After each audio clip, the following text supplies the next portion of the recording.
Buenas tardes a todos. Ha sido un comienzo un tanto accidentado, pero estamos contentos de comenzar este conversatorio.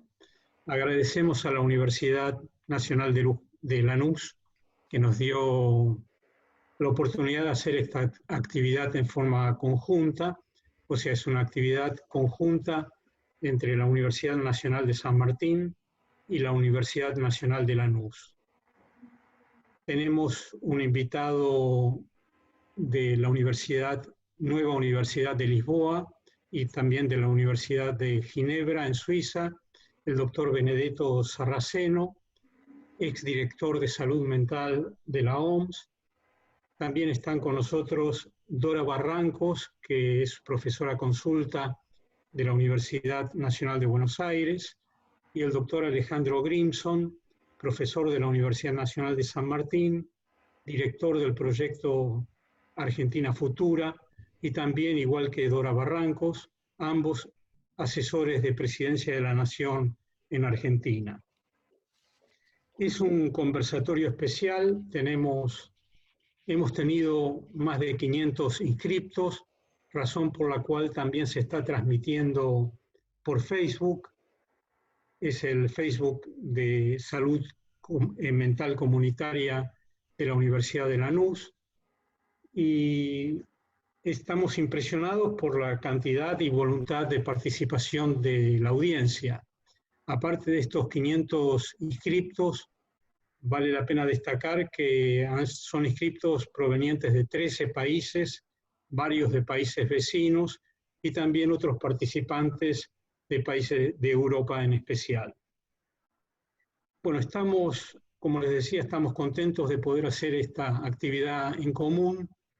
Nos importa la salud mental, nos importa la salud en general, en especial porque esta es una oportunidad de establecer un diálogo entre lo que ocurre en Europa con la perspectiva que se tiene desde la Argentina en particular.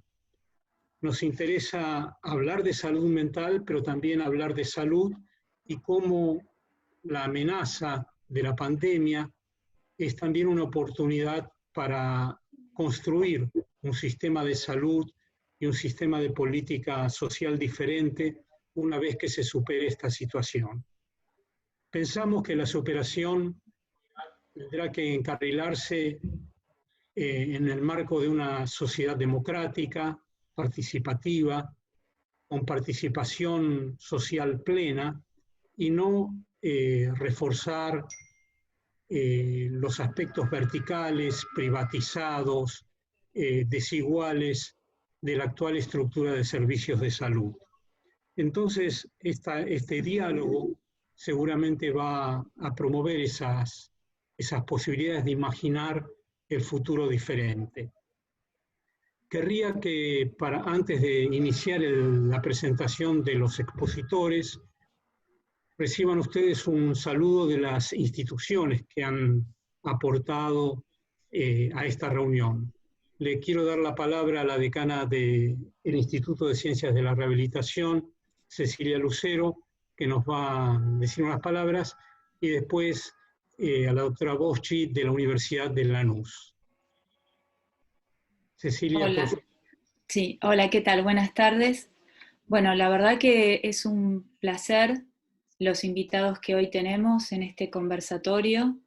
Para nosotros desde el instituto, quienes conformamos el instituto, es un honor que nos acompañen en estos conversatorios, y además agradecer también a la Universidad de Lanús por hacer esta actividad en conjunto con nosotros. Para nosotros, como les digo, es también muy importante.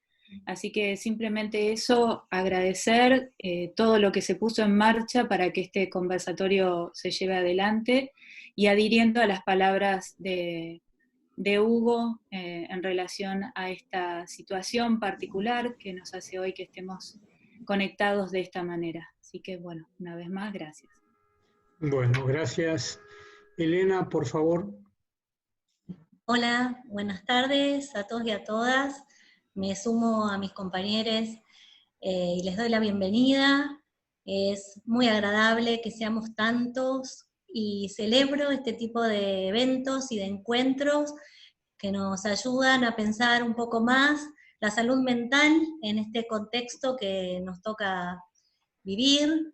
Estos conversatorios llevan un tiempo, pero es el primero que se da entre dos universidades, como se mencionó, entre la Universidad Nacional de San Martín y la UNLA. Creo que pensar entre todos nos ayuda y nos amplía. Así que en nombre del Departamento de Salud Comunitaria y de la UNLA les doy la bienvenida y muchas gracias. Bien, muchas gracias. Alejandra, tu turno. Sí, solamente compartir que es un placer realizar este nuevo conversatorio sobre la protección de la salud mental en el contexto de la pandemia del COVID-19, que como todos los viernes desde hace 6 semanas nos encontramos para pensar juntas y juntos en forma dialógica y hacer un esfuerzo analítico para comprender lo que está sucediendo, los efectos en la subjetividad, los modos de su atravesamiento en las poblaciones vulnerables, las desigualdades y el intenso sufrimiento que producen, e intentar aportar, desde el campo de la salud y la salud mental, a la producción de procesos y políticas de cuidado de manera colectiva. Y en este espacio de conversatorio, que es un espacio heterogéneo, plural, interdisciplinario, diverso, queremos construir lazos afectivos, camas vinculares, y establecer diálogos íntimos, que se proponen no hablar a otros y no hablar con otros. En este especial encuentro, digamos, tiene la potencia, como comentaron nuestras representantes de la universidad, de estar organizado conjuntamente por ambas universidades. Porque es un tiempo histórico que requiere de la coordinación de esfuerzos y de la construcción de redes, y aún más de la conformación de un movimiento, de un colectivo en el campo de salud mental, que desde un posicionamiento epistemológico, ético y político, y una perspectiva de derechos, potencie la imaginación y la puesta en marcha creativa de alternativas. En este difícil contexto, las universidades públicas tenemos un importante desafío en la construcción, discusión y transferencia de conocimientos para la comprensión de los problemas de salud y la transformación de las condiciones de vida de los pueblos de América Latina. Y digo de los pueblos de América Latina porque, como dijo Hugo, nos acompañan compañeras y compañeros de toda Latinoamérica. Así que para responder este desafío, hace unas semanas Hugo Mercer, a quienes muchos de los que están en este conversatorio conocen porque estuvo participando en un conversatorio anterior, tuvo la iniciativa de realizar este potente encuentro que vamos a compartir hoy. Y aportar una nueva mirada a los conversatorios que a modo de caleidoscopio construyen un entramado entre distintos saberes. Entonces quiero rescatar o resaltar que desde la Universidad de San Martín Hugo ha sido un propulsor de este valioso encuentro que ahora va a coordinar y a presentar. Yo solamente reiterar el agradecimiento a las representantes de nuestras universidades, a nuestros invitados y participantes, por haber aceptado esta invitación en este viernes a pensar juntos. Así que muchas gracias. Hugo. Gracias, Alejandra. Bueno, Benedetto, ya te presenté, así que cuando quieras puedes comenzar a tu presentación. Sí, gracias, Hugo. Mucho gusto.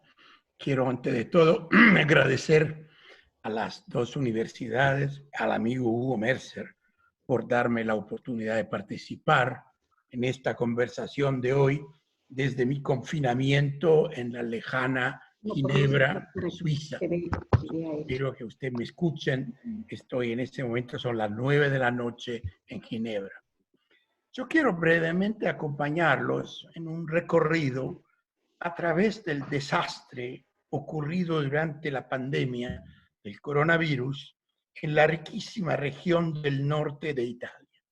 En realidad no voy a hablar tanto de salud mental, sino de salud en general, porque creo que hay elementos que son comunes a salud y a salud mental. Para analizar este desastre hay 4 elementos que debemos considerar. Primero es el nivel global. no cabe la menor duda que ha habido una gran pobreza de la respuesta de parte de los organismos globales e internacionales a cargo de la salud global. La falta de preparación y la respuesta tardías y fragmentadas durante la pandemia han sido y siguen siendo evidentes en todos los países del mundo, aunque con alguna diferencia entre países y con la virtuosa excepción de Corea del Sur. O sea, el norte del planeta, a pesar de su riqueza, ha proporcionado una imagen de extrema debilidad y precisamente en algunos países que forman parte del club de los ricos, del G8, como es el caso de Estados Unidos, del Reino Unido y, por supuesto, de las regiones más ricas del norte de Italia. No es de extrañar.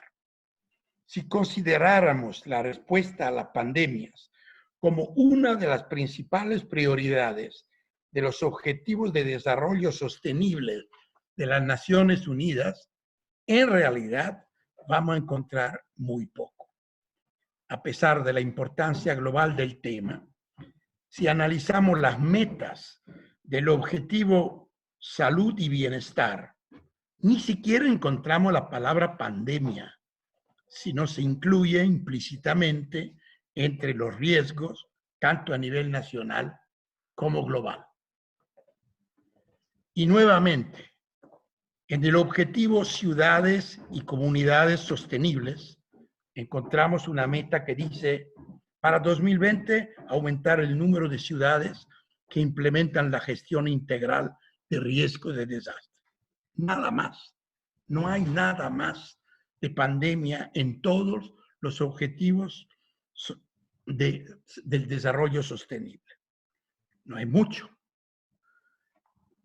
El riesgo de una pandemia debido a un virus, aunque muchas veces evocado por virólogos, epidemiólogos y salubristas en ocasiones anteriores, como el SARS, el MERS, la epidemia de la gripe porcina, no está en el centro de las preocupaciones de los objetivos de desarrollo sostenible. Parece curioso, parece raro, pero es así. Además, la respuesta de la OMS ha sido técnicamente aceptable, pero con una cierta falta de capacidad de comunicación y de autoridad reconocida globalmente. Ni hablar de la respuesta de la Unión Europea, fragmentada y muy poco solidaria entre los países miembros. Entonces, ya a este nivel global vemos la fragilidad del sistema en responder a los desafíos de la pandemia. Si bajamos al nivel local, es mi segundo asunto, estas consideraciones sobre los límites de las organizaciones globales e internacionales, pero no explican todo. Es decir, estos límites internacionales no explican el desastre que ocurrió en el norte de Italia, la debacle de su sistema de salud. En Lombardía, en Véneto, en Piemonte, hemos visto una dramática pobreza de los dispositivos de salud local y comunitario y la exclusiva hegemonía del hospital. De hecho, los hospitales se saturaron rápidamente, no solo y no tanto por el aumento masivo de personas que necesitaban de cuidados intensivos, sino también porque los casos no graves no pudieron manejarse en el hogar o en estructuras menos medicalizadas de un hospital. O sea, el sistema de salud del riquísimo norte de Italia ha mostrado falta de cultura, de organización, de infraestructuras capaces de operar incluso afuera del hospital.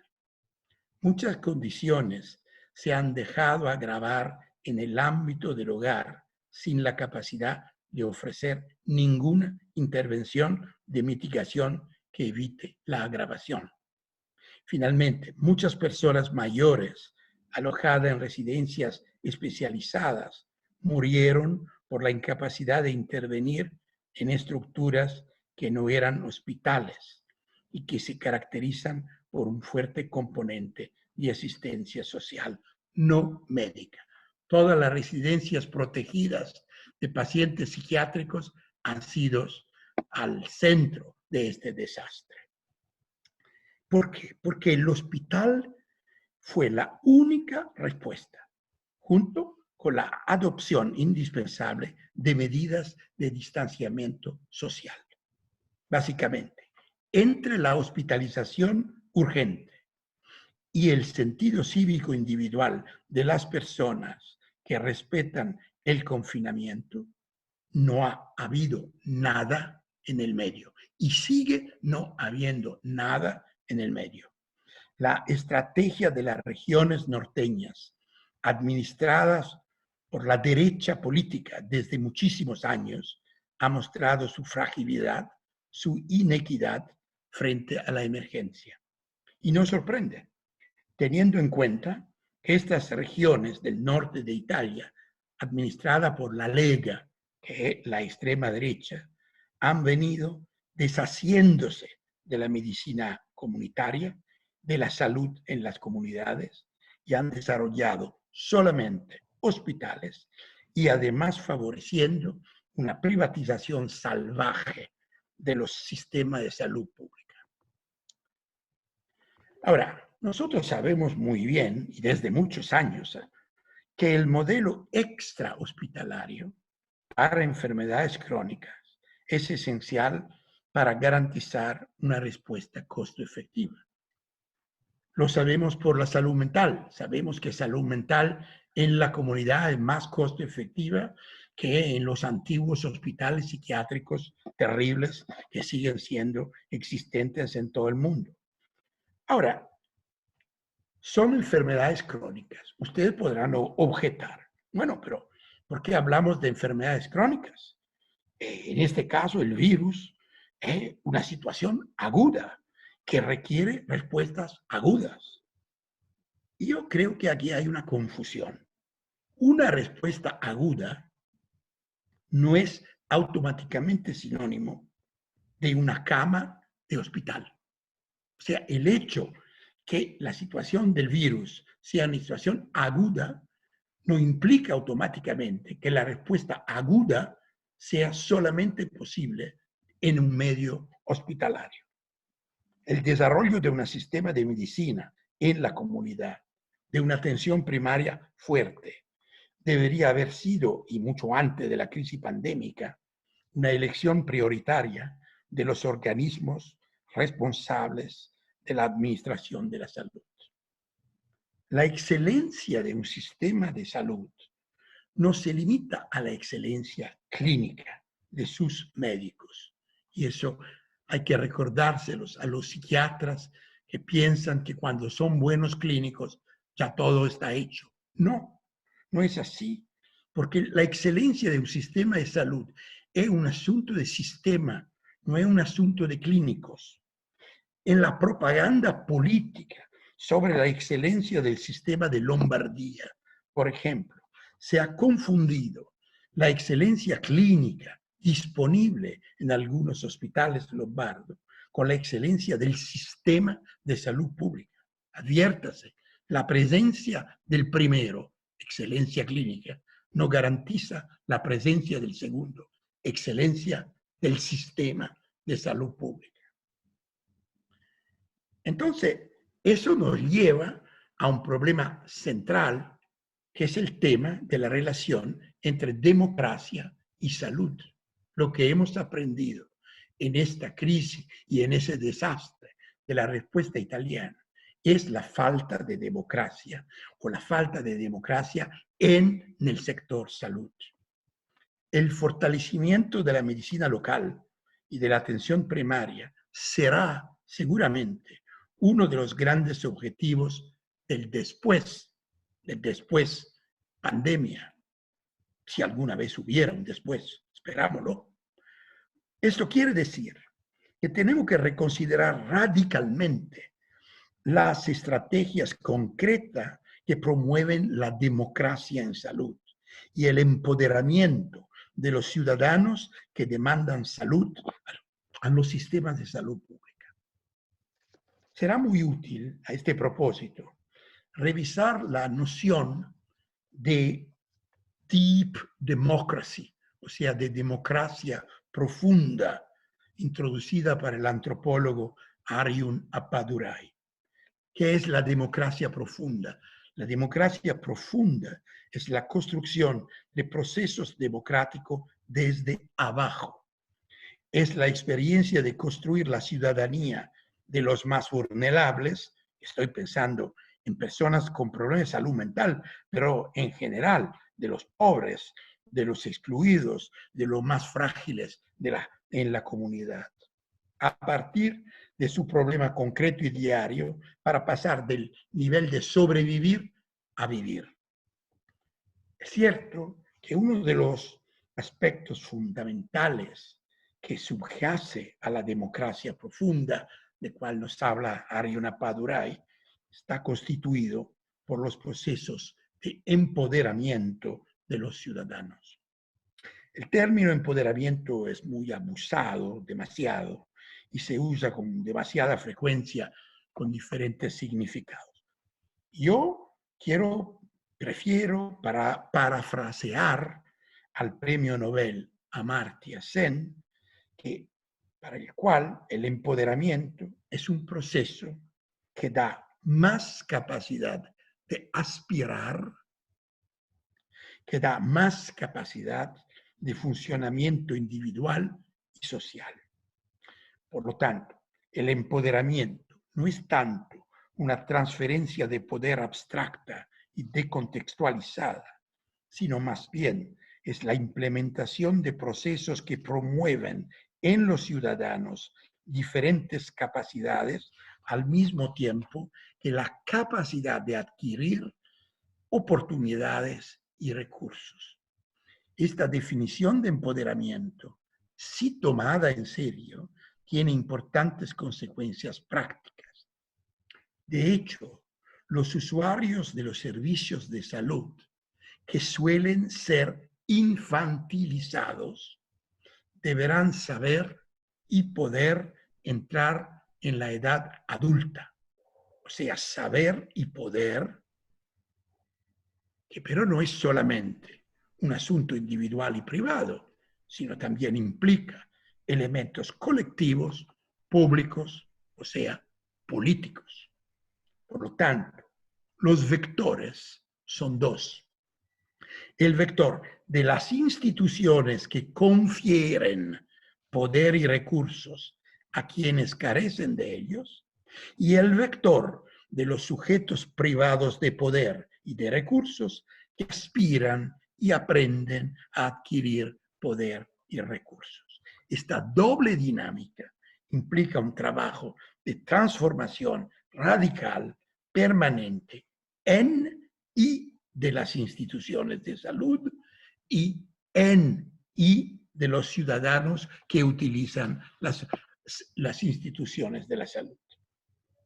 Cuarto y último, eso implica promover y conseguir salud, pero promover y conseguir salud implica ir mucho más allá del sector salud.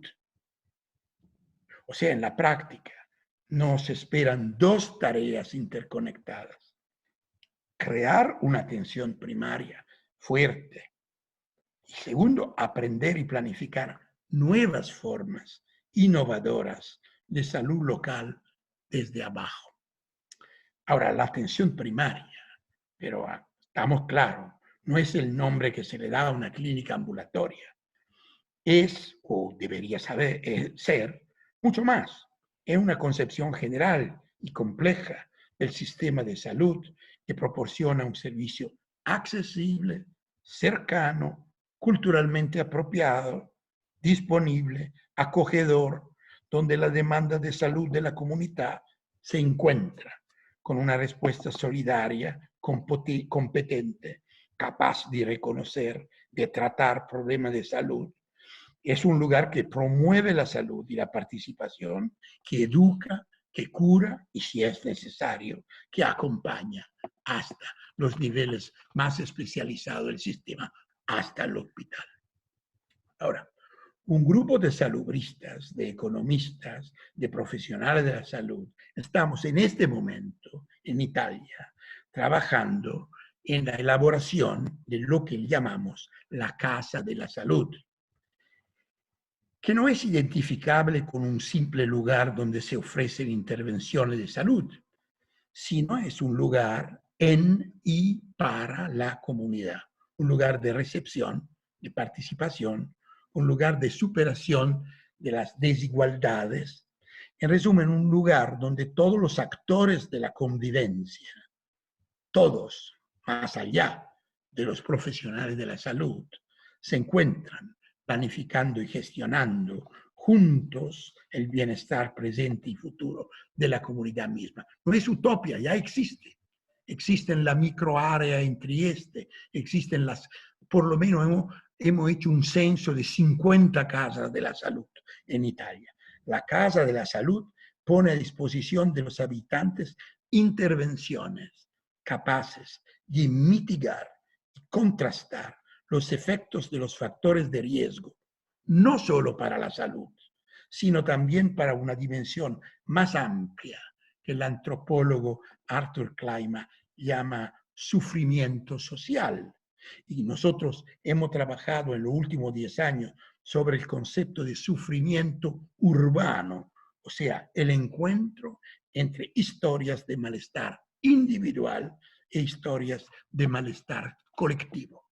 Para lograr esta realización concreta, será necesario finalmente poner a los determinantes sociales en el centro de la intervención de salud y no dejarlos como un fondo que simplemente declare la total impotencia de toda intervención biopsicosocial y se limite a aceptar intervenciones exclusivamente individuales y biomédicas. En realidad, existe la posibilidad de mitigar los efectos, tantos de los microdeterminantes sociales que contextualizan la vida de cada individuo, como de los macrodeterminantes sociales que contextualizan la vida de cada comunidad. Hoy es urgente, es necesario liberar el tema de la enfermedad de una dimensión biomédica exclusiva, para en cambio mantenerlo coherente con la cuestión más general de una democratización radical de los sistemas de salud. Conclusión y termino. Una cosa es cierta y debe ser más clara para nosotros. El después de la salud y de la salud mental no puede y no podrá mantener la lógica de la emergencia. Será necesario superar la tiranía de la emergencia, que apadura y contrasta con la política de la paciencia. Una emergencia es un evento inesperado, relativamente raro, de duración definida. Cuando ingresaremos al después, tendremos que asumir que la amenaza de otro virus será imparable y destinada a durar. Mantener una lógica y una cultura de emergencia pretende eximir a los gobiernos de asumir el tema de las epidemias como sistémico y como tal manejarlo como un fenómeno normal que requiere intervenciones sistémicas y duraderas. Por eso será necesario deconstruir, desinstitucionalizar el paradigma de la emergencia para desenmascarar sus ambigüedades y sus reticencias. Será urgente decir la verdad.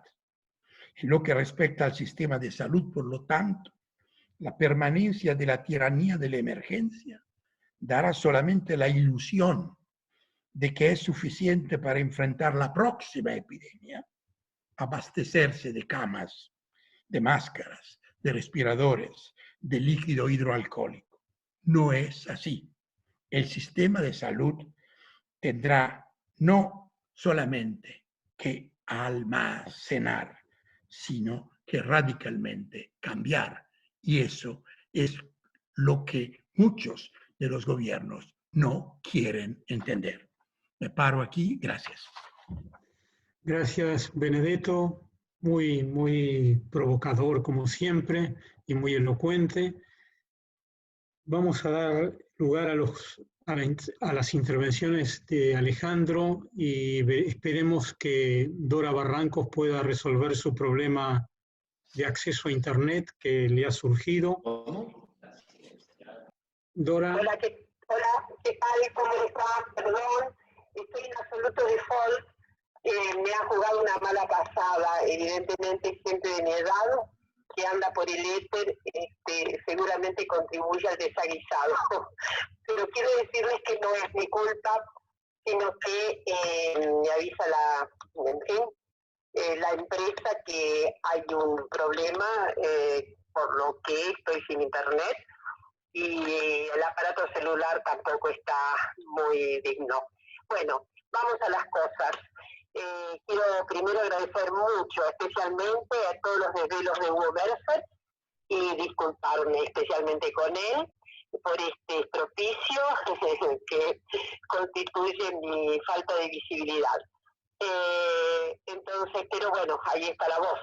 Y agradecer mucho a dos queridas universidades, a las que me digan muchos afectos y, en fin, ya largas tradiciones de empeños.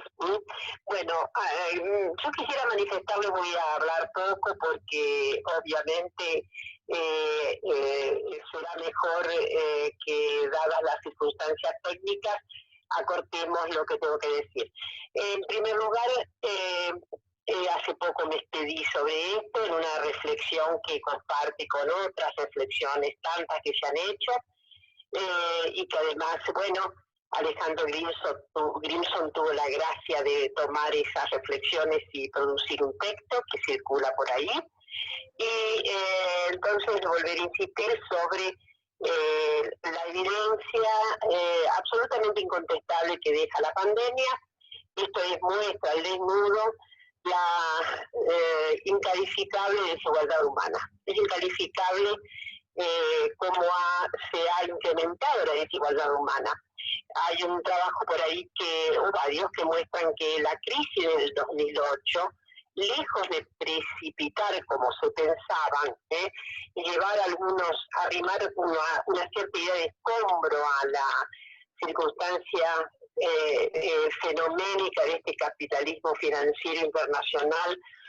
En fin, esa crisis del 2008 no impidió para nada que se incrementaran las tasas de acumulación de determinados grupos en el planeta.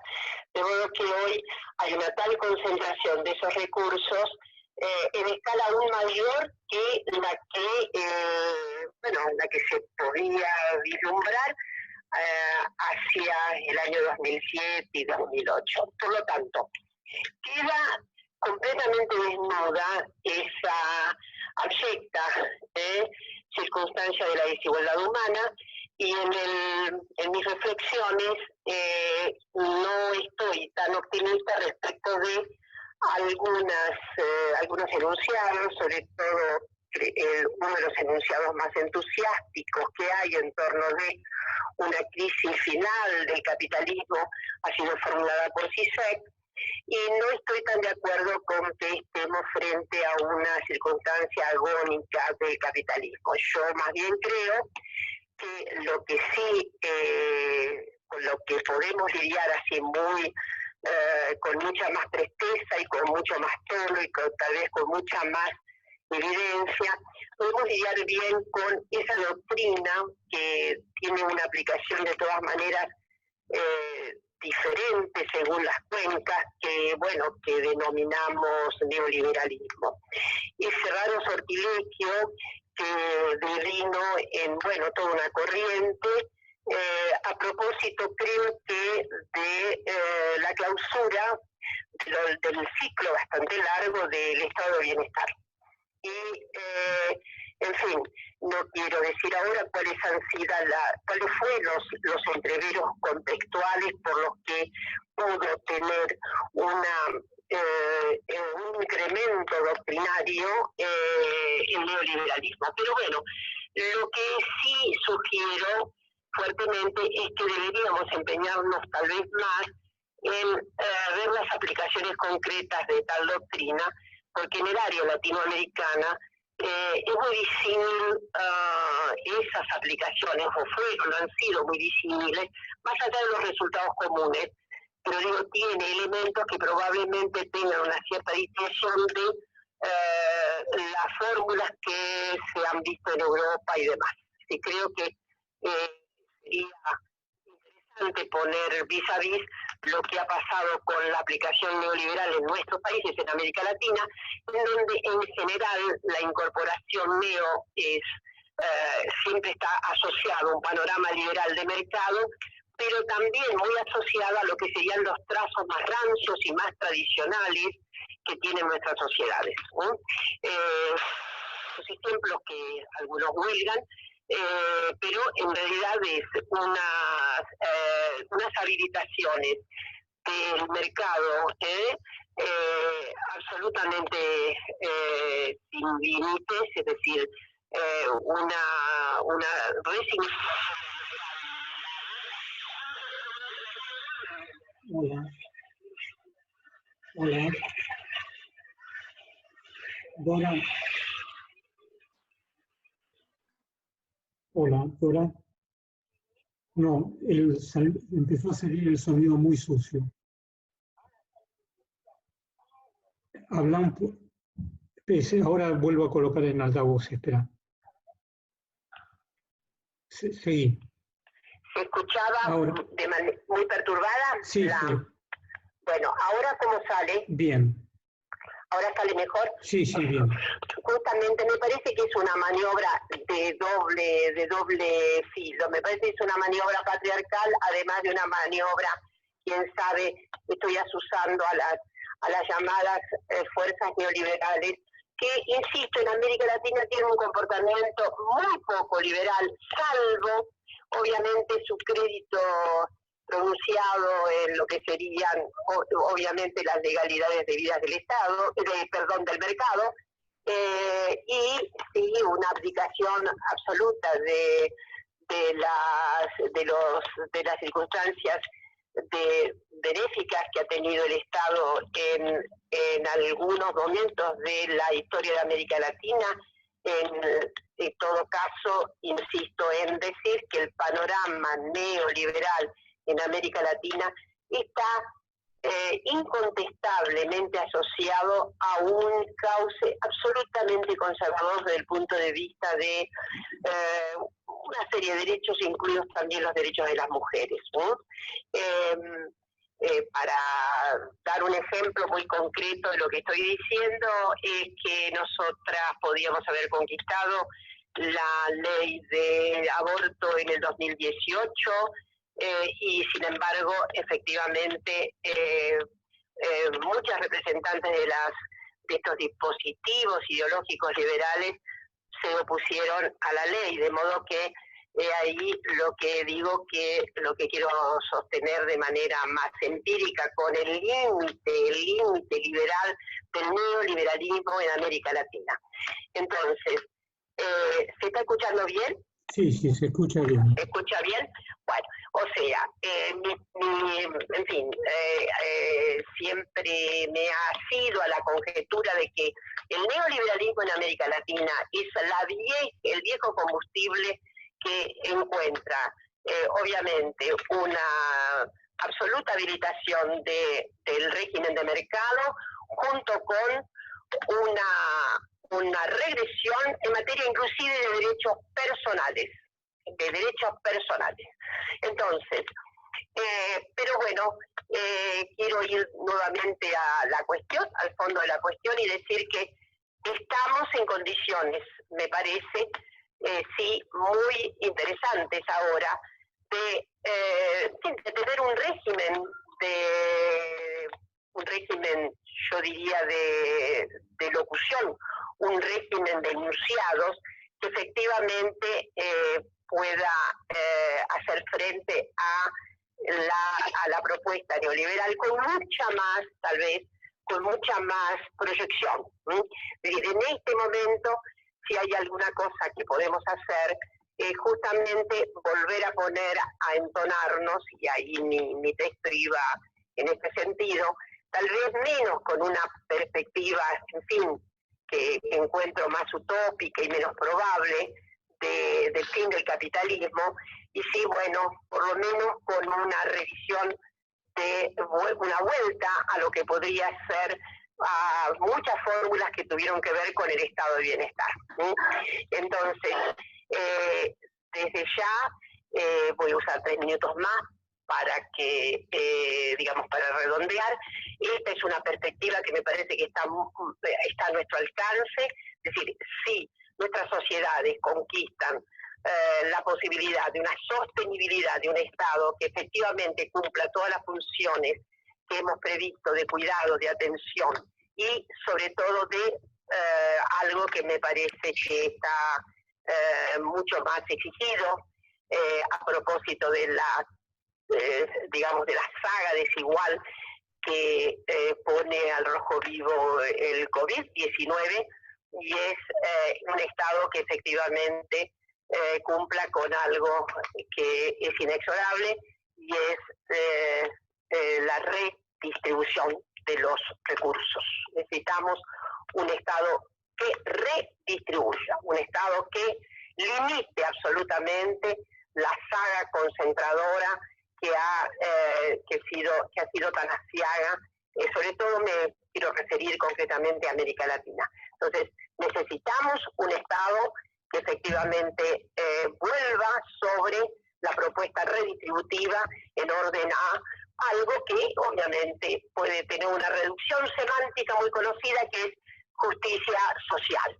Y la última cosa que quiero decir es que sí, también esperamos que en esta nueva circunstancia que deviene después de esta catástrofe planetaria, sí, tengamos las condiciones de posibilidad de efectivamente hacer retroceder, limitar y en lo posible defenestrar completamente los valores patriarcales en nuestras sociedades.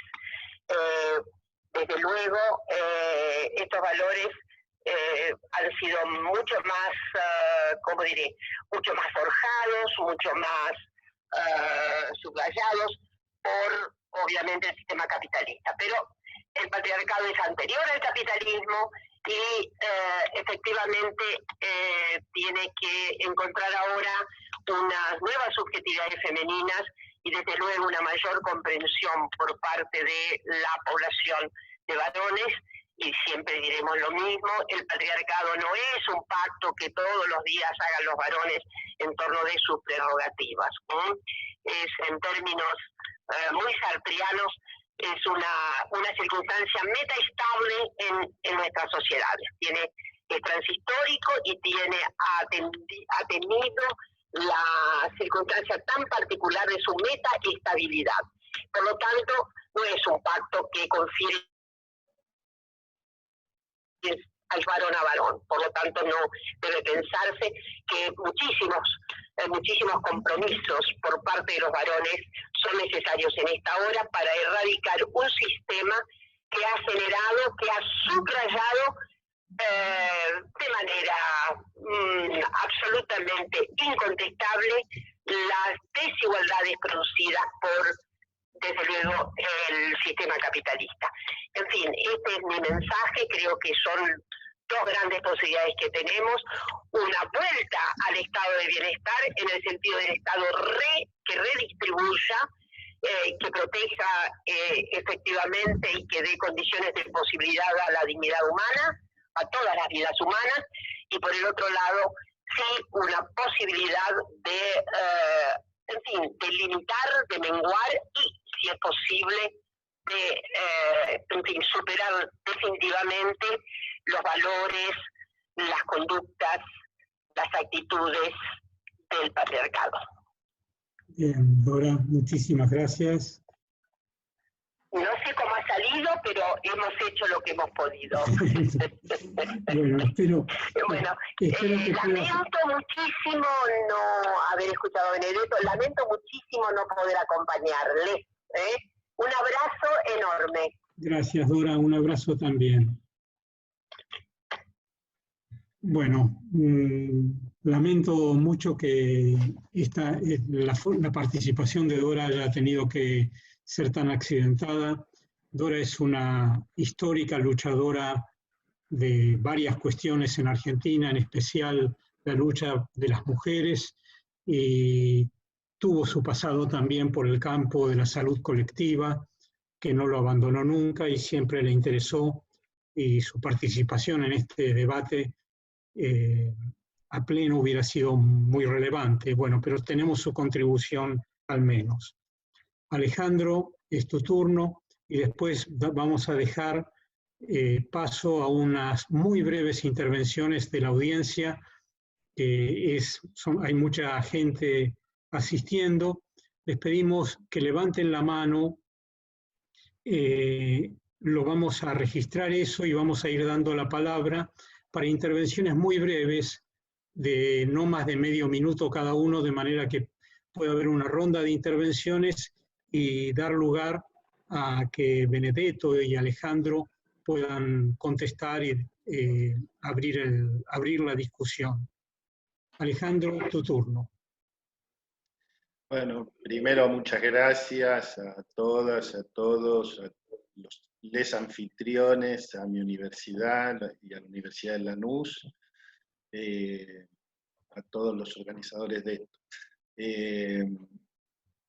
Lo que yo tengo para tratar de pensar tiene que ver con una suerte de antropología de las subjetividades en contextos de crisis, utilizando la palabra crisis no en el sentido más habitual que la usamos para describir más o menos a la Argentina como un país que vive en crisis, o el mundo en crisis, todo en crisis, sino tratar de pensar un sentido más restringido conceptualmente de qué es una crisis, qué es una emergencia, qué es una excepción. Por ejemplo, supongo que la mayoría de ustedes leyeron a Gamble, y si la excepción se torna normalidad, la pregunta que yo quiero introducir es, ¿qué sería una excepción? ¿Qué sería una excepción de esa normalidad? ¿Qué quiero decir con esto? Si los argentinos nos hemos acostumbrado a vivir en crisis, y tenemos una suerte de cultura de la crisis, ¿qué sería una crisis? Bueno, una crisis es justamente esto, una interrupción de la conciencia práctica, una interrupción absoluta de las rutinas, una interrupción absoluta del sentido común, del lenguaje con el que estamos habituados a comunicarnos, de las formas de organización del espacio y del tiempo. ¿Qué es la conciencia práctica? En la microsociología se entiende que una persona, todos nosotros sabemos cómo es un día a día en una normalidad, incluso si es una normalidad en crisis. ¿Qué quiero decir? Nos levantamos, hacemos el desayuno, vamos a trabajar, pero cuando vamos a trabajar damos una serie de pasos, o tomamos un transporte, o manejamos, o hacemos una serie de cosas. Tenemos ayuda doméstica, no tenemos ayuda doméstica, cómo nos organizamos. Todo eso, que es la normalidad para cada uno de nosotros en nuestra vida personal, todo eso explotó por los aires en distintos momentos, en distintos países, para los argentinos, a partir de la semana previa a la declaración de la cuarentena y con la cuarentena, ¿no? Si no hubiera explotado con la declaración de la cuarentena, hubiera explotado con el pico de la pandemia, como explotó en otros países, ¿no? ¿Qué quiero decir con esto? Quiero decir, los países que no hicieron cuarentena, de todas maneras vieron destituida su normalidad, pero ya no por una decisión de cuidado y de aislamiento preventivo, sino por una situación de aislamiento después de la catástrofe o junto con la catástrofe, y digamos, asistiendo a otras aberraciones como las fosas comunes y todas las escenas que nos ha tocado ver. Eso quiere decir que en términos intersubjetivos, una crisis en el plano de la cultura tiene que ser pensada como una interrupción de todas esas rutinas, de esa normalidad. Voy a dar un ejemplo para los que tienen más de 40 años. Una crisis es la crisis de la hiperinflación. La crisis de la hiperinflación en Argentina era una crisis donde algo fundamental del pacto social, que es el valor del billete, quedaba arrasado durante meses y meses y meses, y toda la normalidad quedó suspendida. Otra crisis, obviamente, fue la de 2001-2002, ¿no? Donde otra vez vimos arrasado eso. En el mundo hubo otra crisis en 2001, que estuvo vinculada al famoso 11 de septiembre.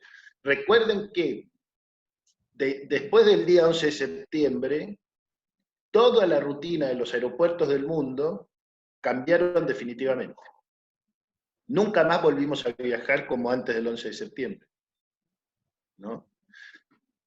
O sea que hay algo que sabemos, porque podríamos poner un ejemplo y otro ejemplo igual al 11 de septiembre, que es, el mundo no va a ser igual después de esto. Porque además, si bien el 11 de septiembre de 2001 fue una crisis con impacto global por el significado geopolítico de todo, del atentado a las Torres Gemelas, etc., acá lo que estamos viendo es una pandemia que está en todos los países del mundo. En más de 200 países está el virus, ¿no? Entonces, evidentemente cambia lo que nosotros hemos entendido por globalización. ¿Por qué? Si ustedes miran, por ejemplo, una obra importante realmente de fines del siglo pasado, como es la obra de David Harvey, él define la globalización a partir de un concepto fundamental que es la compresión espacio-temporal.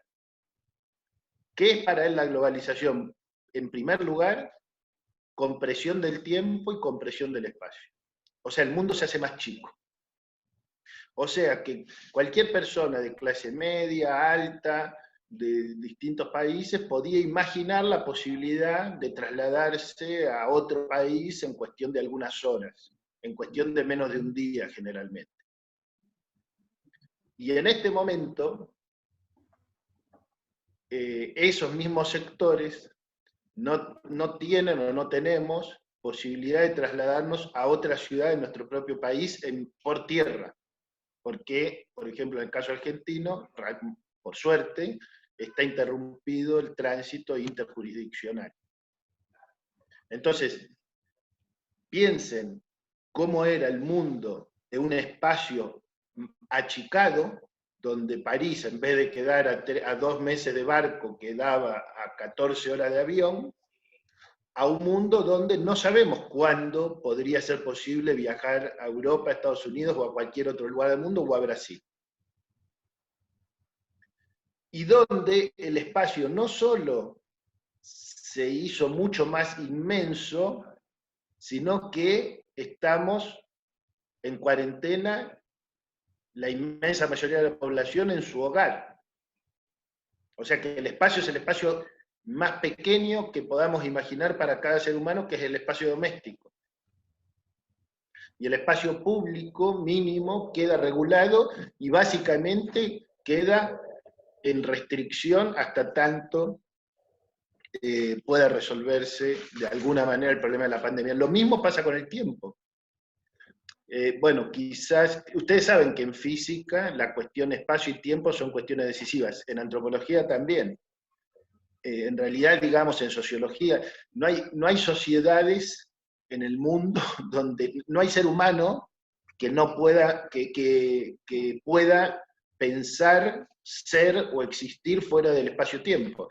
Entonces, ¿qué pasa con el tiempo?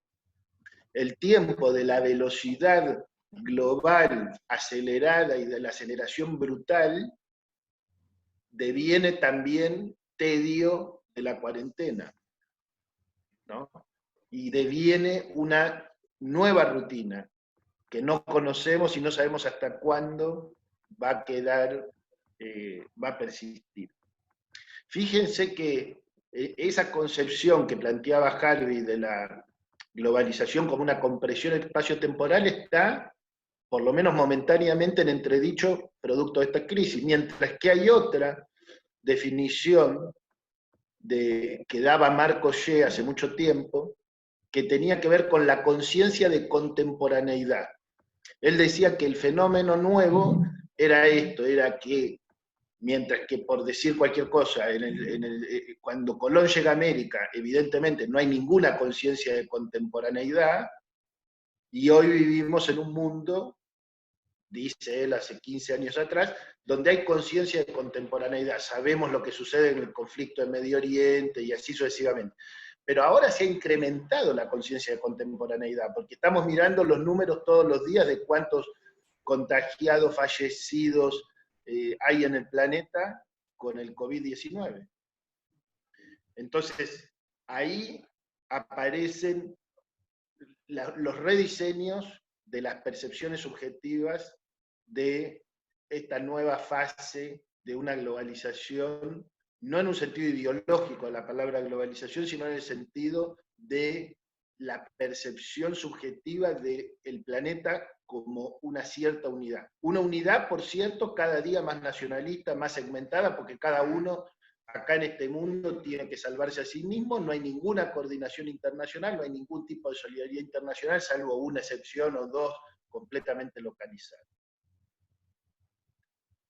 En el mismo sentido, hay otra transformación del tiempo que es propia de toda crisis, que es, en la emergencia, necesito resolver el día a día, necesito resolver lo urgente, y la vida se convierte cada vez más en un presente, y se torna muy difícil pensar e imaginar el futuro. Saber por dónde se sale, ver la luz al final del túnel si quieren, o pensar en esto que decía Dora recién, cuáles serían las opciones o las posibilidades de salida, y cuáles son los deseos y cuáles son las realidades, ¿no?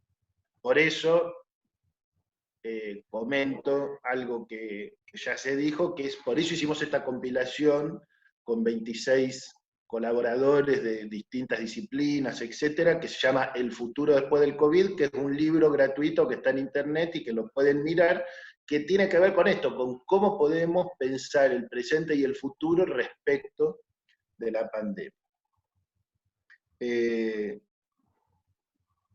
Evidentemente, hay otro elemento que está muy conectado con algo que decía Dora recién, que es cómo se agravan las desigualdades en el contexto de la pandemia. Hay 5 desigualdades constitutivas de la Argentina, muchas son similares en otros países del mundo, y otras funcionan de otra forma. La desigualdad distributiva de clase, la desigualdad de género, la desigualdad territorial, que en la Argentina es tan importante quizá como en Italia, digamos, la desigualdad étnico-racial y la desigualdad por edades. Si ustedes miran esas 5 desigualdades, todas están tocadas y afectadas por la pandemia, porque como decía Bauman, no solo hay una desigual distribución de los bienes, sino que hay una desigual distribución de los males.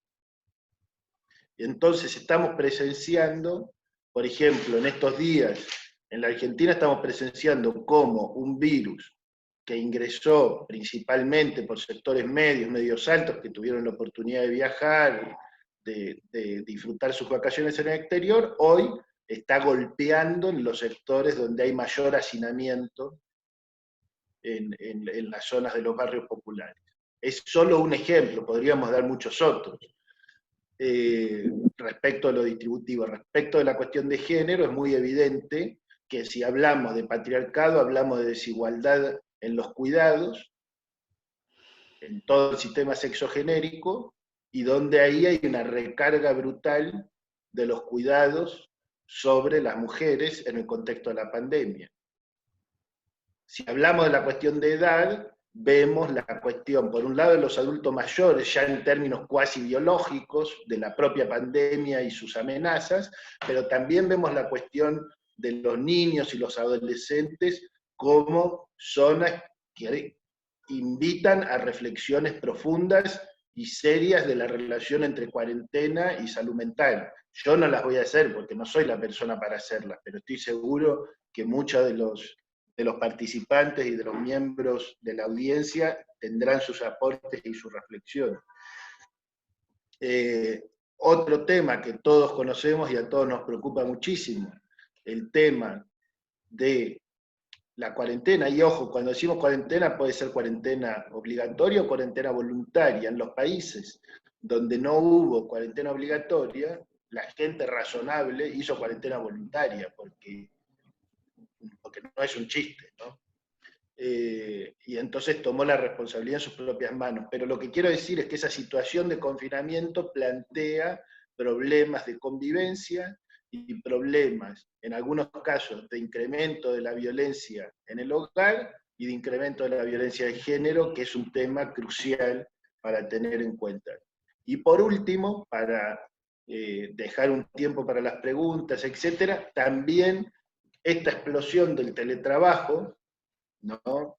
Que estamos viendo en una porción de los trabajadores argentinos, de las trabajadoras argentinas, tiene que invitar una reflexión, porque también establece una vinculación muy distinta entre espacio de ocio y espacio de trabajo, espacio de descanso, y plantea una serie de cuestiones de orden subjetivo y una serie de cuestiones en torno a la cuestión de los derechos, ¿no es cierto?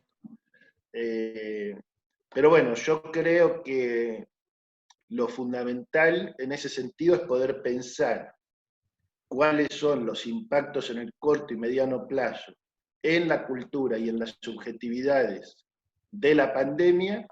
Estoy convencido que el mundo no va a ser nunca como fue antes, y en ese sentido hay una posibilidad a la que no podríamos renunciar, que es intentar trabajar para construir esta crisis en una oportunidad política, ética, para que el mundo por venir no sea un mundo centrado en la especulación financiera, sino que sea un mundo centrado en los seres humanos, en la igualdad, en la democracia y en la justicia.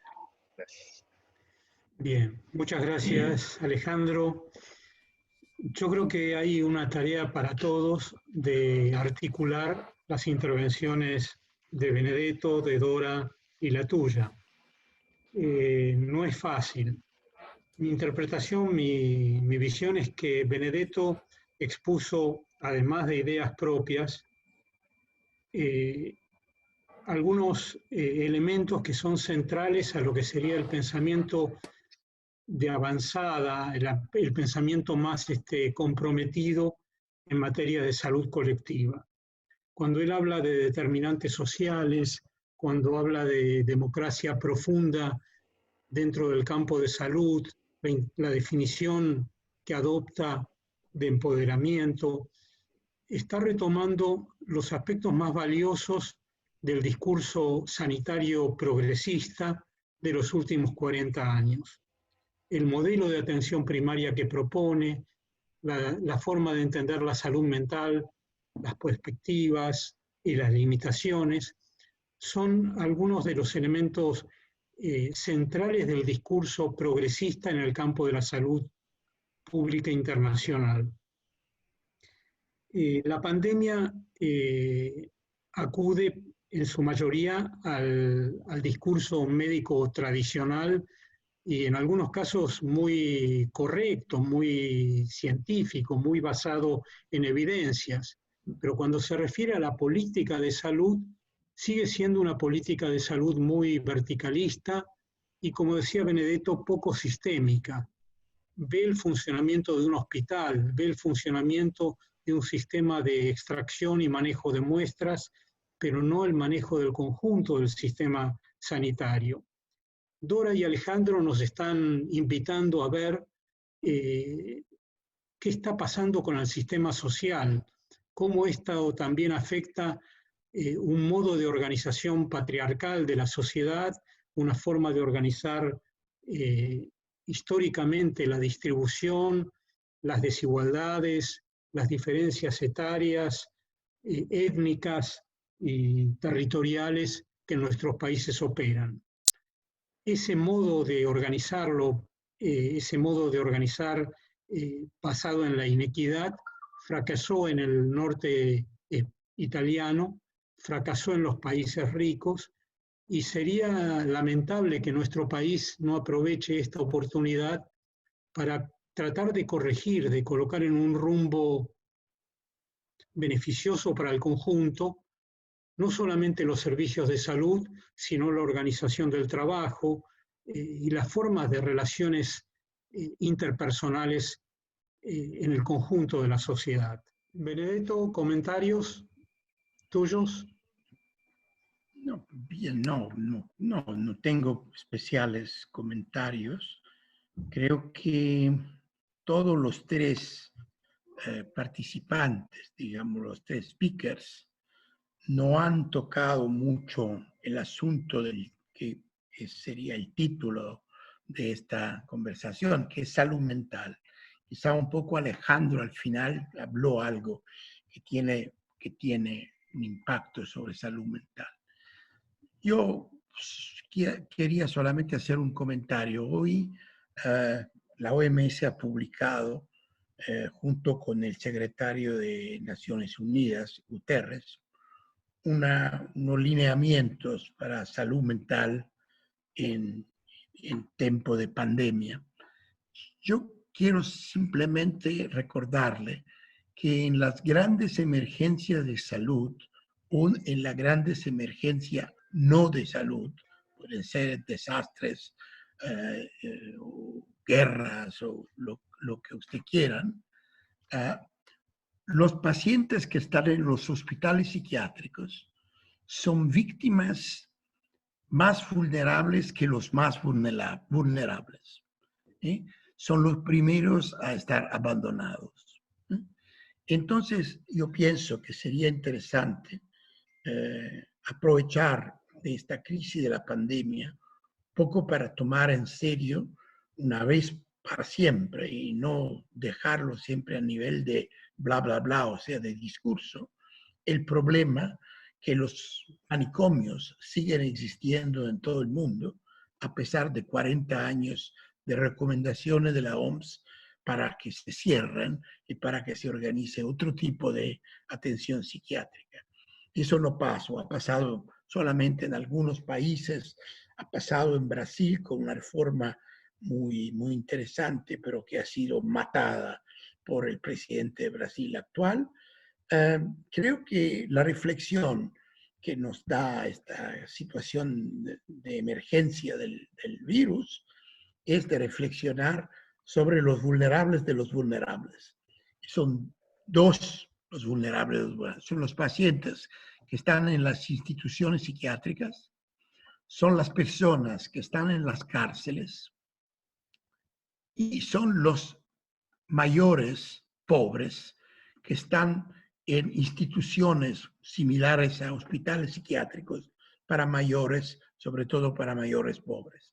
Estos tres grupos poblacionales, mayores pobres, pacientes psiquiátricos y gente que está en una cárcel, merecen una atención especial porque son los que nunca se habla de ellos y son los que pagan la cuenta mayor. Entonces, lanzo este comentario para reintroducir en la discusión un poco más de salud mental, como era en el título de la conversación misma. Bien, gracias, Benedetto. Tenemos dos pedidos de palabra por lo pronto. ¿Les parece que avanzamos entonces con Gabriel Sí. Fernando Serra? Bien. Ahora le habilitamos el micrófono. Gabriel, ¿estás ahí? Sí, estoy acá. ¿Se escucha? Perfecto. Sí. Bueno, primero agradecer, la verdad que hermoso todo lo que han dicho y lo lleva a uno a reflexionar. Me tomo algo de Alejandro y algo de Benedetto, que dijo recién. Es bueno empezar a hablar de la salud mental. Agarro a Alejandro porque yo me dedico más a adolescentes y niños, ¿no? Y hoy estaba justamente en otro grupo reflexionando lo adultocéntrico que ha sido todo este dispositivo, ¿no? como alejado de pensar en niños y adolescentes, cómo les va a afectar en su subjetividad esto que está pasando, ¿no? Niños confinados en casas donde las reglas son de adultos, sin posibilidad de encontrarse con sus padres para desarrollar, ¿no? Toda la cuestión de niños. Y me agarro de Alejandro, que me pareció que sintetizaste algo en una frase que vengo viendo con pacientes, esta cosa de hay un constante presente, como que vivimos un constante presente, ¿no? Como un constante presente, un loop de presente todo el tiempo, y estos adolescentes no pueden proyectarse, no sienten este encierro como una falta de poder proyectarse en el mundo, ¿no? Justamente ellos que su salida al mundo, donde empieza ahora, empiezan a jugar con este mundo, se empieza a adueñarse de este mundo, les cae esto que la verdad que no les ven un final. Por más que uno diga, bueno, la cuarentena va a tener un final, pero ¿qué final tiene todo esto? ¿Cuál es el final de todo esto? Tiene mucho olor a encierro, a no futuro, a que todo acaba acá, para muchos, ¿no? Por lo menos los que yo he podido hablar y lo que me transmiten de sus padres. Y con esto de los niños me parece como tremendo que yo nombró Benedetto 3 dimensiones de los vulnerables. Yo diría que los niños también es una dimensión más de lo vulnerable, lo que está vulnerabilizado, porque también hay niños pobres vulnerabilizados que dependen de otros que piensen en ellos y ellos no pueden hacer nada. Creo que también son los muy vulnerables en este estado y en estas cosas. Bueno, quería decir eso y agradecerles la verdad todo esto. Gracias. Bien. Gracias. Muchas gracias, Gabriel. Seguiría Pablo Slemenson. Bien, no, lo que quería preguntarle a Benedetto es, yo tenía entendido que en el proyecto de Comunidad Económica Europea había una idea de bajar las tomas de decisión a las estructuras más pequeñas con una especie de democracia más directa. Ese proyecto fue abandonado aparentemente. Algo de lo que está, que me parece que es lo que solucionaría en parte la conexión de la salud y de toda la administración en forma más directa a las personas reales, con menos intermediación. Algo de eso está haciendo en este momento nuestro gobierno, pasando las tomas de decisión a los niveles municipales. ¿Piensan que esto podría ayudar a lograr una forma de salud y de salud mental más humana, más directa hacia las personas? Por otro lado, estoy de acuerdo con lo que planteaba Alejandro y Dora respecto al problema del extremo neoliberalismo y el problema de la globalización. Me parece que la globalización ha mostrado justamente cuál es el grado de problema, que acentuar una tendencia no soluciona. La cuestión, la globalización no está ayudando, obviamente, sino que está apareciendo los problemas más serios de la globalización en estructuras mucho más grandes, pensar en términos de mayores escalas y en realidad se olvidan de las personas. Nada más. Gracias, Pablo. Seguiríamos con Facundo Chamorro. Facundo. Sí, ¿me escuchan? Te escuchamos perfecto. Si quieres prender la cámara. Está prendida, ¿me ven? Sí, ¿Estoy saludando? Perfecto. Adelante. Sí, perfecto. Adelante. Bien, bueno, me presento, Facundo Chamorro, soy miembro del Centro de Estudios Psicoanalíticos de la Universidad de San Martín, perteneciente al programa de lectura Mundi. Veo compañeros acá en la conversación, Mariana Bergoy del ICRM, el señor Mario Greco, Hugo Mercer y demás. Bueno, en principio decir que a mí me sorprendió de primera mano, digamos, la inmediatez con que el sistema de salud argentino reaccionó a esta pandemia. En primer lugar, es de destacar, digamos, la inmediatez del accionar de todo el sistema público y privado de la Argentina, digamos, ¿no? Un poco para contrarrestar con las experiencias de los países del norte, como antes mencionaba Benedetto. Nosotros particularmente en la universidad también adscribimos a esa inmediatez, a ese carácter urgente de accionar porque somos empleados, pertenecemos a una organización pública y nos debemos al sistema público. Entonces rápidamente pusimos a disposición de la universidad, de la comunidad de San Martín y de la comunidad en general, un número telefónico en principio, que era lo que teníamos al alcance como para atender urgencias y llamados de la población. Obviamente que primero lo que fue sucediendo es que, como siempre, el CEP recibe consultas de la comunidad de San Martín y después se fue ampliando el nivel de consulta, pero lo que fuimos detectando es que la pandemia o la cuarentena empezó a tener una cronología subjetiva distinta a la cronología que está manejando el gobierno, ¿sí? Es decir, el gobierno, los sistemas de salud, el Ministerio de Salud está manejando una temporalidad de la cuarentena que la divide en fases, ¿sí? Que lo que estamos observando nosotros con las consultas que recibimos de los pacientes que nos llaman, es que esa temporalidad de fases no se corresponde con una temporalidad subjetiva de cómo se está vivenciando la cuarentena. Es decir, en un primer momento la cuarentena estaba como nosotros los psicoanalistas llamamos como un instante de ver, es decir, donde muy bien no se sabía lo que ocurría, era un acontecimiento muy poco comparable con otras experiencias anteriores. El hecho de la virtualidad hace que sea una pandemia bastante particular, que no nos puede hacer comparar con otras pandemias o con otras pestes a lo largo de la historia. Entonces ese primer momento de instante de ver, luego pasaría a lo que nosotros llamamos un momento de comprender o instante de momento de comprender, que es lo que los pacientes refieren donde la cuarentena ya se les está haciendo subjetivamente, se les está prolongando un tiempo subjetivo que no se corresponde con los tiempos de las fases que el Ministerio de Salud maneja.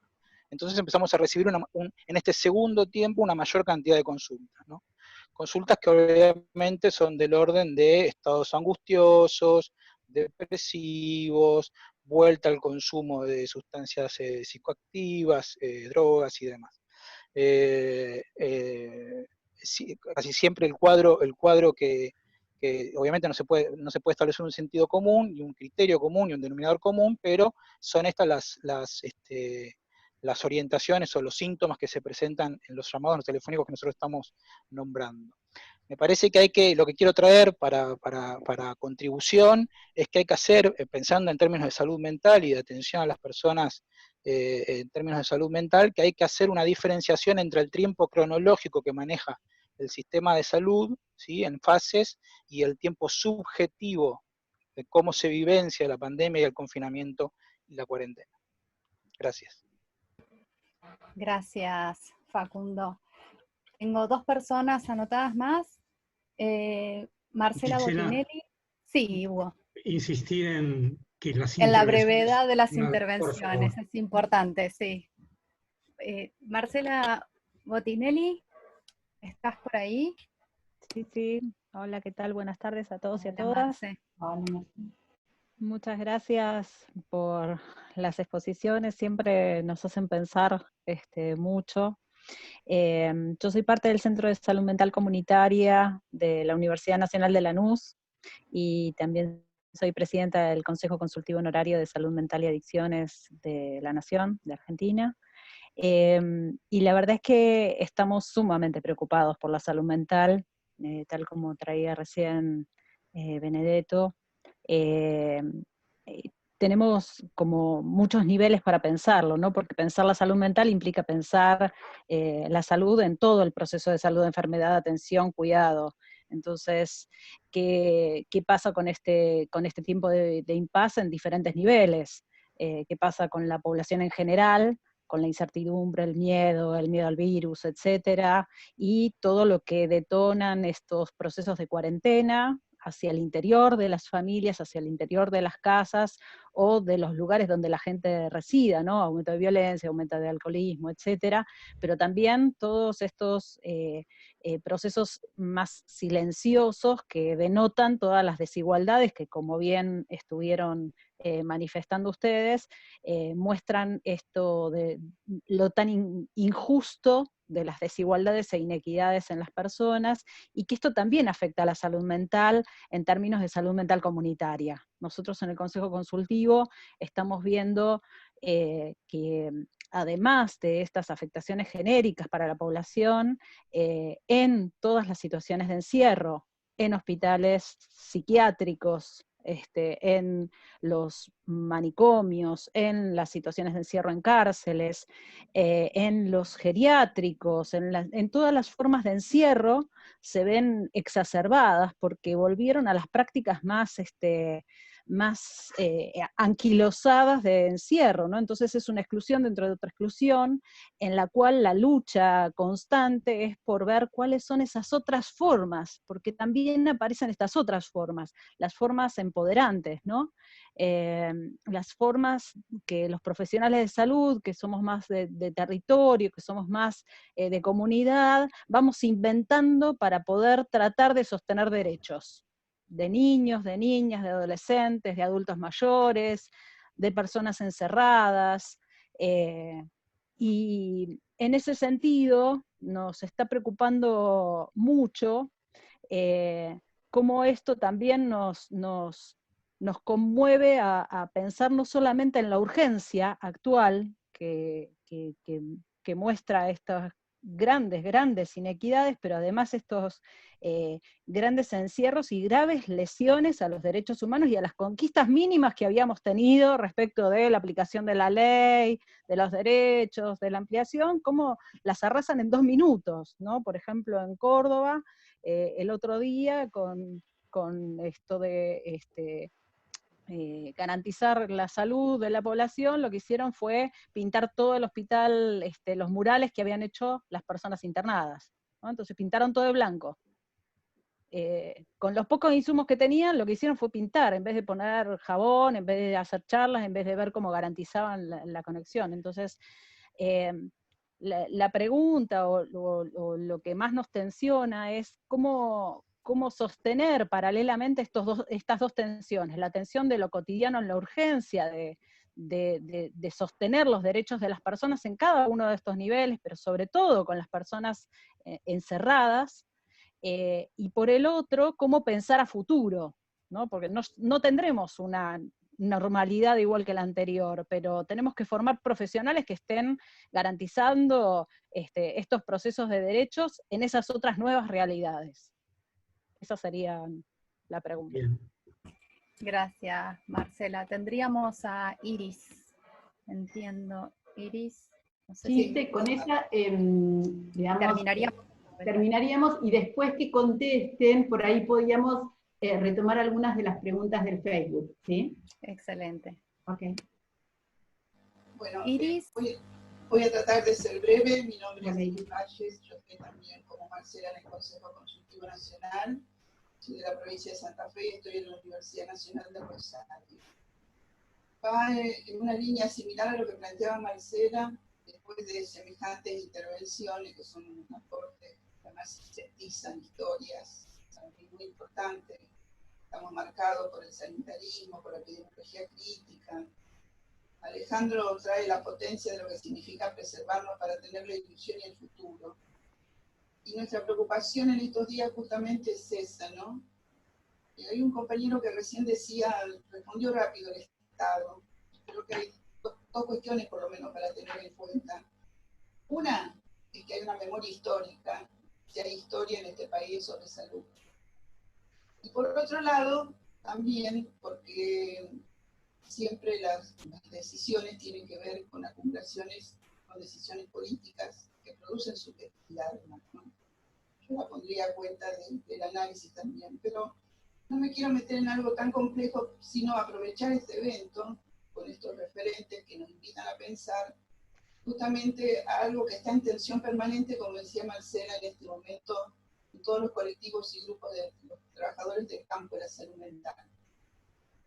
Nosotros no teníamos todo lo que queríamos, pero la ley marcó, nos dio realmente una posibilidad de expresar en su defensa y su intento de implementación algo que pudiera hilar todas las experiencias ricas que tenemos en salud mental para poder agendarla políticamente. Y en ese camino estábamos, todos sabemos lo que pasó, y ahora en esta circunstancia, como dice muy bien, la excusa de la excepción, de la crisis y de la urgencia, no es lo mismo reconocer un evento de urgencia que actuar bajo la lógica de la urgencia permanentemente. Hay una diferencia muy grande en eso.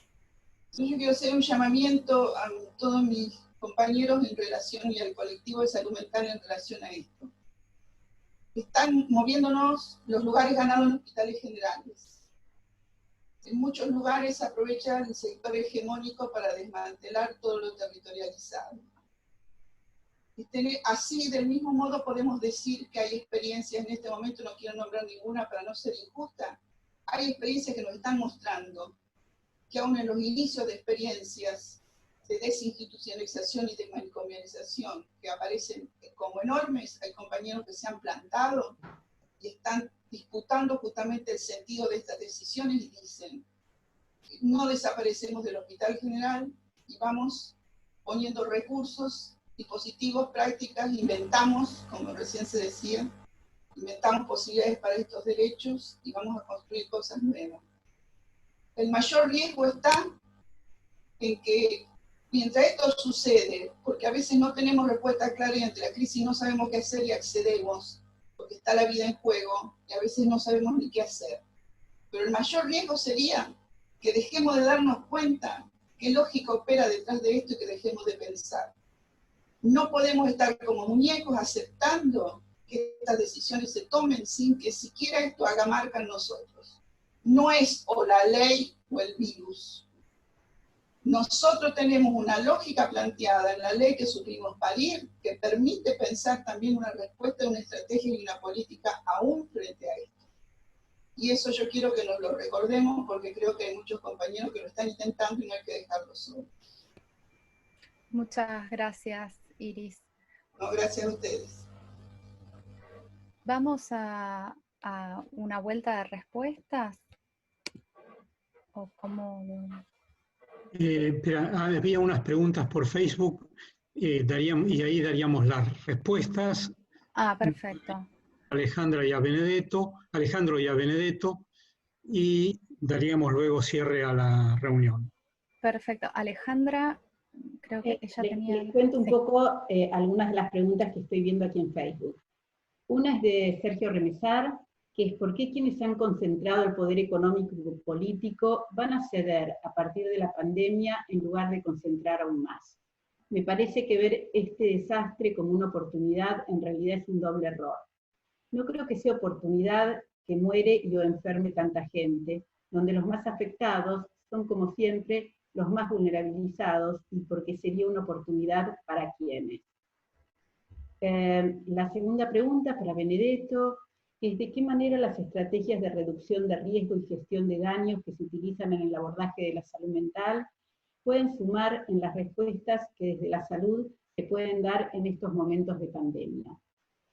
Y la última que estoy viendo, creo que no me olvido ninguna, que es de Luis Fernando Muñoz Chávez, que dice, ¿qué impacto puede tener hablar que después de todo esto habrá una pandemia de enfermedades mentales como algunos pretenden manifestar? ¿Qué impacto pueden tener las intervenciones a corto plazo por líneas de atención estatales de salud mental que después de la pandemia pueden dejar de funcionar y no garantizan un seguimiento? Bueno, estas serían las que hay hasta ahora. Bueno, tenemos un núcleo de intervenciones presenciales y otras que llegaron por Facebook.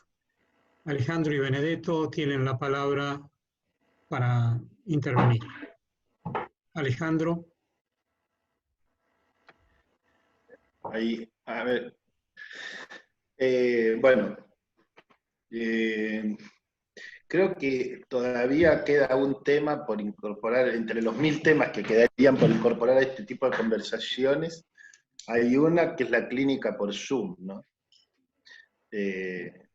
Como tengo muchos conocidos que son terapeutas, bueno, es evidente que muchos médicos, por lo menos las primeras semanas, no podían hacer consultas presenciales en consultorio, y sin embargo en la terapia hubo en la terapia personal, en la clínica, hubo otro tema, digamos, para considerar, y mucha gente diciendo, por suerte, aunque sea, puedo hablar con mi terapeuta, ¿no? Y una reconfiguración ahí que habría que pensar. Empiezo por la parte más política.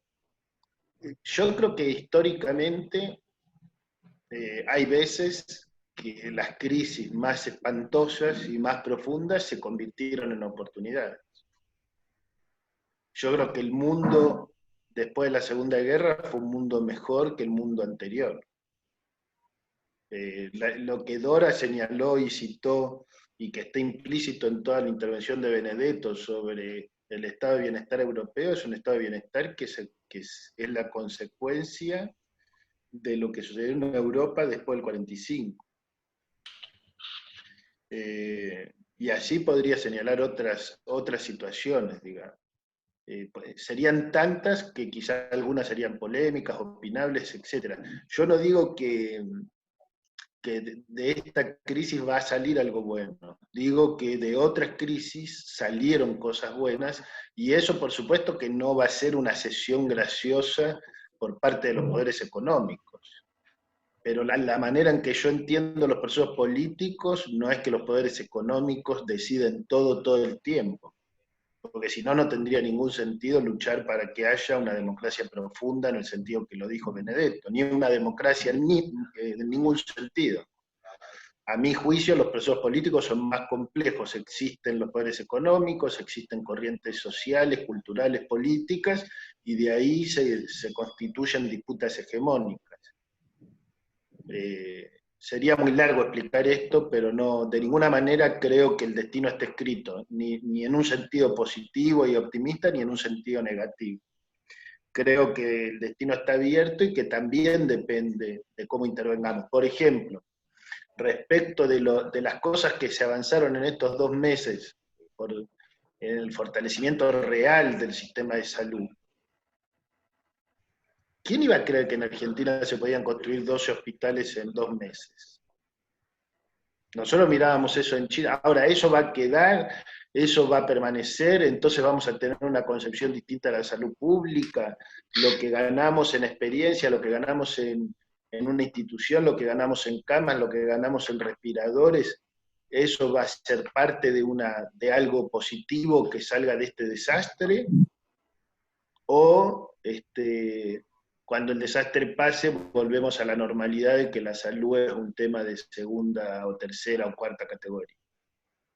Después, obviamente, yo estoy de acuerdo, hay una contradicción, no sé si es una contradicción, hay una tensión que quizás los médicos conocen mejor que los que no somos médicos, respecto de ciertas prioridades. Si uno decide priorizar salvar vidas, y minimizar el impacto del COVID-19, eso implica que se está priorizando eso, entonces no se están priorizando otras cosas. Cuando uno prioriza siempre genera polémica, no puede no generar polémica, no puede no haber tensiones. O sea, ¿qué cosas dejan de ser prioridad? ¿No? Entonces, hay una sincronía, como se señaló muy oportunamente desde el Centro de Estudios Psicoanalíticos de la UNSAM, entre las fases subjetivas y las fases, es decir, las fases del virus y del control del contagio, y las fases subjetivas que están vinculadas a esta cuestión del puro presente, de la dificultad de ver horizonte de mediano o largo plazo, de las angustias que tienen que ver con esta crisis y con cualquier crisis. Crisis sin angustia no conozco. Crisis sin incertidumbre no conozco. Crisis sin muchísimos elementos de conmoción de la subjetividad no conozco. Ahora, hay una tensión, tenemos que ver cómo se reducen las tensiones, cómo se equilibran las prioridades, cómo el hecho de priorizar el tema COVID no va en desmedro de atender con toda la potencia que sea posible las múltiples dimensiones de la vida cotidiana, de la subjetividad y de la salud mental de la población. Creo que ahí hay un desafío enorme y fundamental.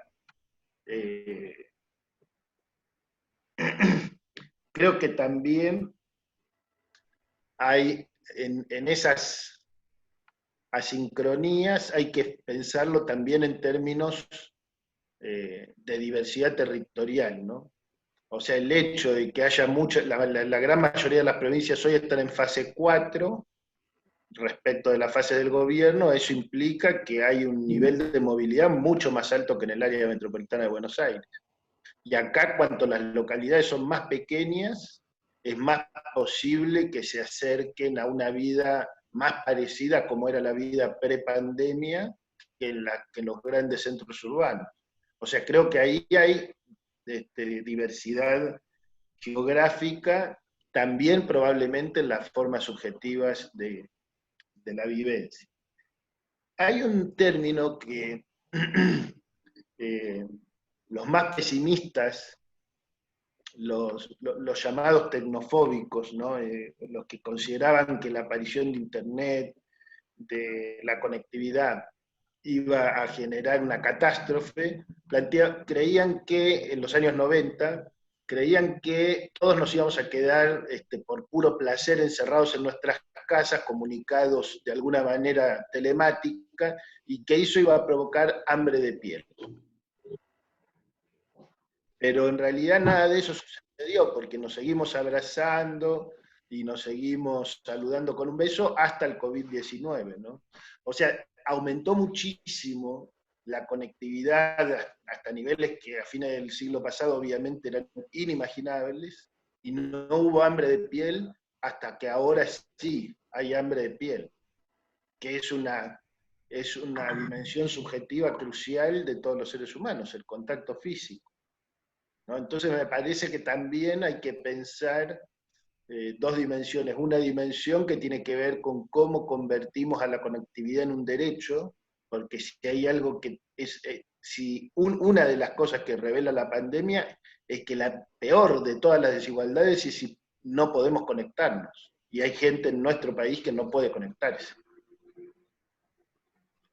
Y por el otro lado, la cuestión de cómo impacta sobre la subjetividad la exigencia física del COVID, que incluso trasciende la cuestión de la cuarentena. Porque si pudiéramos salir de la cuarentena sin vacuna, sería una salida de la cuarentena con distanciamiento físico. O sea que el distanciamiento físico seguiría rigiendo hasta tanto hubiera vacuna, digamos, ¿no? Entonces creo que ahí hay otra dimensión para pensar. Bueno, voy a escuchar a ustedes y les agradezco mucho. Benedetto, por favor, tus comentarios. Y comentarios, 4 breves consideraciones, un poco tomando en cuenta lo que dijo Pablo, lo que dijo Facundo, Marcela, la compañera de la cual, disculpen, no escuché el nombre, del Servicio de Salud Mental de la NUCE, y una pregunta que vino de Facebook, juntando los elementos de esas preguntas. 4 breves comentarios. Número 1, sobre todo lo que decía Pablo. No, la Unión Europea en realidad no tiene por constitución autoridad en salud. O sea, no tiene ninguna autoridad, porque la autoridad en salud está dejada totalmente a los Estados miembros. Entonces, puede decir muy poco en el área de salud la Comunidad Europea. Pero usted tiene razón. Yo creo que la palabra clave que aquí se aprende de toda esta historia es local. Más la salud está colocada, brindada, practicada a nivel local, más es costo efectiva, más es eficaz. O sea, cuando usted se refería a la toma de decisión a nivel de los municipios, esta es una de las soluciones más interesantes. Más estamos a nivel de municipio, más salud va a tener la posibilidad de estar democratizada. Entonces tenemos que trabajar hacia una periferización de todo el proceso salud. Segunda consideración, Si nosotros imaginamos que salud mental esté en una línea recta, salud mental y enfermedad mental no son elementos categoriales. O sea, no es como tengo el virus, no tengo el virus. Tengo un cáncer, no tengo cáncer. No, no existe. No tengo salud mental, tengo enfermedad mental. Es un continuum que sale del bienestar total, pasa para problemas de salud mental, llega a síntomas de salud mental, termina en trastornos de salud mental y termina con discapacidad. Este es un continuum y a lo largo de esta recta las personas viajan no en forma categorial. Tengo, no tengo el cáncer. Tengo SIDA, no tengo SIDA. No es que tengo enfermedad mental o no tengo enfermedad mental. La persona puede pasar de discapacidad a trastorno, de trastorno a problema, de problema hasta bienestar y al revés. Ahora, si nosotros aceptamos que este continuum, que está recta sobre qué está salud mental, el problema es que el recurso financiero, la concentración de los cerebros, de los recursos hospitalarios, del personal, de los profesionales, del dinero, todo está concentrado en un segmento chico de la recta, que es el trastorno. ¿Cuánto se invierte en prevención de suicidio? ¿Cuánto se invierte en promoción de la salud mental? ¿Cuánto se invierte en rehabilitación psicosocial de los enfermos graves? Cuando hablo de rehabilitación, no hablo de hacer ceniceros y muñequitas como se hace en los manicomios. Hablo de rehabilitación como reconstrucción de la ciudadanía. Ahora, el problema es que salud mental está en una línea recta, mientras que todo el recurso está concentrado en un segmento chico de la línea recta.